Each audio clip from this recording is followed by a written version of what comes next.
Hello and welcome back to Emma Russell Studio. I'm Emma and today we're going to be learning how to paint watercolor florals, one floral in particular, with one color.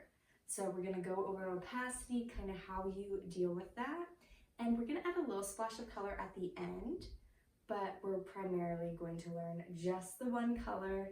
If you're new here, welcome. This is a channel full of watercolor tutorials and the occasional art vlog, but I hope you really enjoy this. So grab your paint brushes and your paper and let's get started.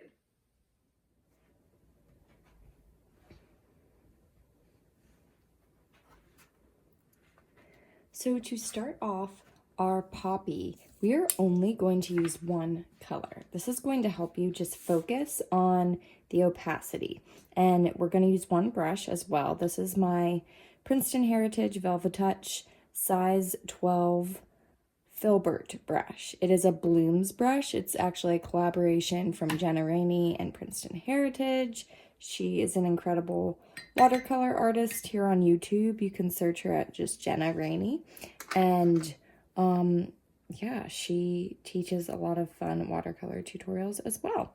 And I am just going to grab this alizarin crimson, but we're going to make our own red today by mixing it with a cadmium-free red. So basically, if you use different watercolors, I use the Winsor & Newton professional grade. I love these. I've had this set for years, and I've only had to restock some of my tubes, like 2 of them. So you can see we make this really rich, vibrant red, and we're actually going to start with it that opaque, and we're going to then add like some water to bleed out.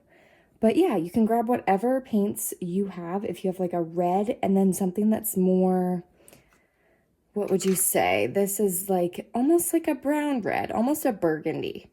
So like a burgundy with a just classic red, mix them together. I'm actually gonna add a little bit more water because I do have some more pigment on my brush, and we are just going to dive in. We're going to start kind of in the center of our page, and I want you to use the flat part.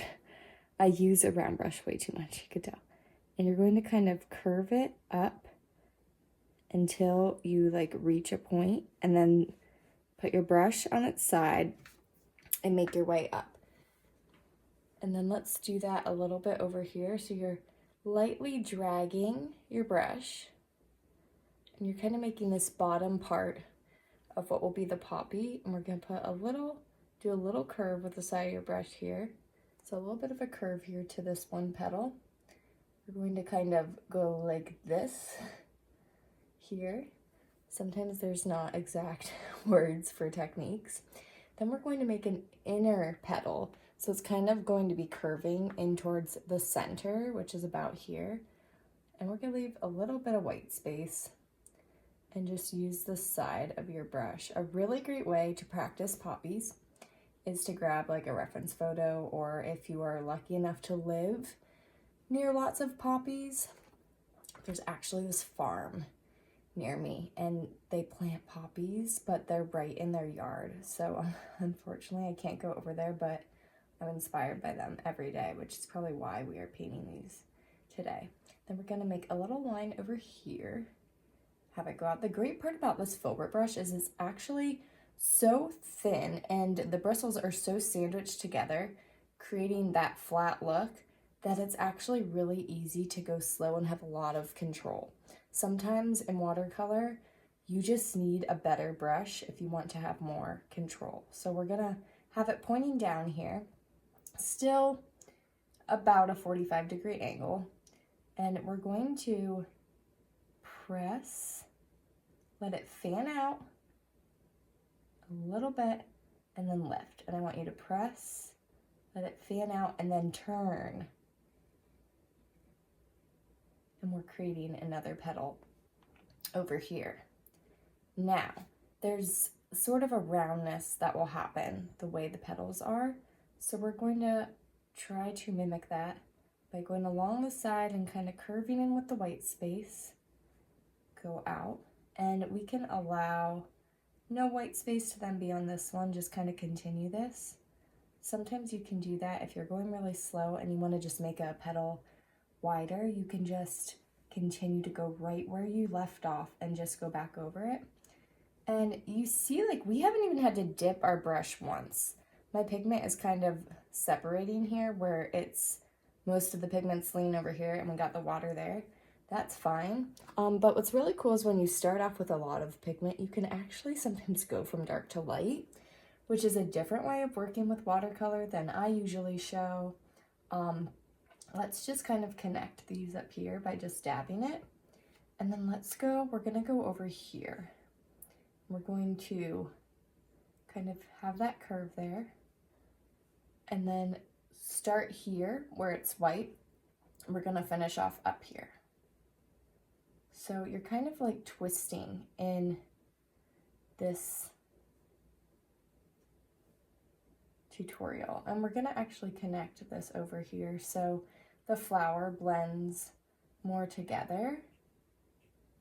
And now you can kind of do some flicking if you want your petal to be darker, or I might go in with a little bit more pigment and kind of go up here. So you can see that you can use one color and you can have so many different shades of it.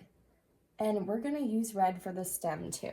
So we're gonna make a stem that's pretty much straight down. So in this, you really want to be holding your brush very loosely, and you're gonna be going straight up and down, but to start, you wanna start at that angle and then you're gonna flick and go straight up and down. So,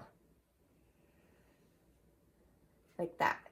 And then you can go where you left off and kind of just continue that line for the stem. And then I wanna just put just a little line here, and we're gonna curve it. So you just kind of go around, and if you have to do a few little taps, that's fine.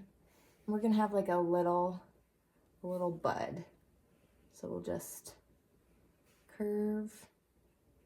A lot of times you can use the bigger curve with the flat part, and then you can kind of twist with the side to lock in any shape. And I feel like this needs to go down a little bit more, so I'm just gonna kind of tap it because there's still so much wet pigment on here that we haven't even needed water, guys. This is great. And we're gonna kind of fan this out a little bit over here and just have it looking a little bit more natural. And now that this is pretty much dry, and it's okay that it's a little bit wet because I think it's really fun to have those colors bleed together, we're going to get black. So all one color, but we've gotta just do the black here because it's going to add just this really cool contrast. So grab a little bit of Mars black, or I have lamp black, really any black, Payne's gray, that'll work. And we're just gonna add some little dots. Now typically I'd use a round brush, but for the sake of just using one brush in this exercise, we're just gonna tap them in, and it's okay if they bleed out. It's actually really fun, and kind of want it to just expand. And there you have your poppy in pretty much one color, but you can see how much of a difference it makes. Just go slow, start with one color. This can be with an exercise with anything you're painting, and it'll just help you really focus on the subject that you are trying to paint and wanting to get better at. And you can literally do this as many times as you want on the sheet of paper. You can, when you finish this video, go back, go in your sketchbook, just do a bunch of poppies and just get that practice in with the curves of the flower petals. But yeah, I hope that you enjoyed this video. I hope you enjoyed painting these. If you'd like to learn some more real life flowers, you can go check out the link below my video.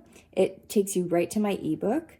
I have created a 26-page ebook of 10 realistic florals. I teach you how to draw and sketch them in 3 easy steps, 3 easy sketching steps and painting steps. And it is just full of so many nuggets, and I put a ton of work into it. So if that is your thing, you're wanting to paint more realistically, you can go ahead and check that out. But yeah, I hope you have a wonderful rest of your day, and I will see you next time. Hey, thanks so much for watching. And if you're interested in learning how to paint more realistic florals, I actually have my first ebook that covers just that. And it goes over all the techniques, the supplies, the material, and how to draw and paint each one in 3 easy steps. So if you're interested in that, you can find it linked below on my website.